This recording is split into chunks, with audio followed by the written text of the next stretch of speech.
সংগ্রামী জনতা, আমরা জানি পৃথিবীর বৃহত্তম একটি রাষ্ট্র হলো ভারত এবং তারা সেখানে পারমাণবিক অস্ত্র রয়েছে।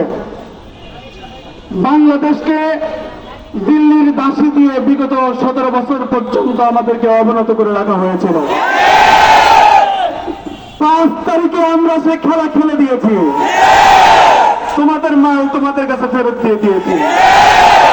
আমাদেরকে পরাধীন করতে পারো নাই, আমাদের তরুণরা তোমাদের টুটি চেপে ধরেছে। পারমাণবিক অস্ত্রের বড়াই করবে না, তোমাদের কপাল তোমরা নিজেরাই পুড়েছ। রাসূলকে গালি দেওয়ার অর্থ হলো ভারত ভেঙে শত টুকরা হয়ে যাবে।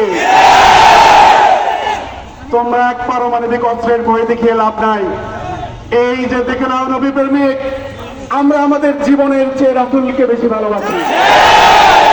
আমরা নিজেরা প্রত্যেকেই একে একে এক একটা পারমাণবিক বোমা ভারতকে ভেঙে টুকরো করে দেব।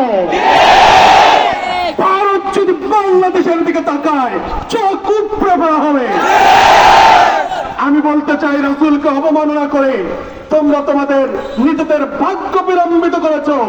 তোমরা কাশ্মীরকে স্বাধীনতা দিতে হবে, তবে আমাদের একটি বিষয় সতর্ক থাকতে হবে, আমাদের বাংলাদেশের হিন্দুরা আমাদের কাছে নিরাপদ।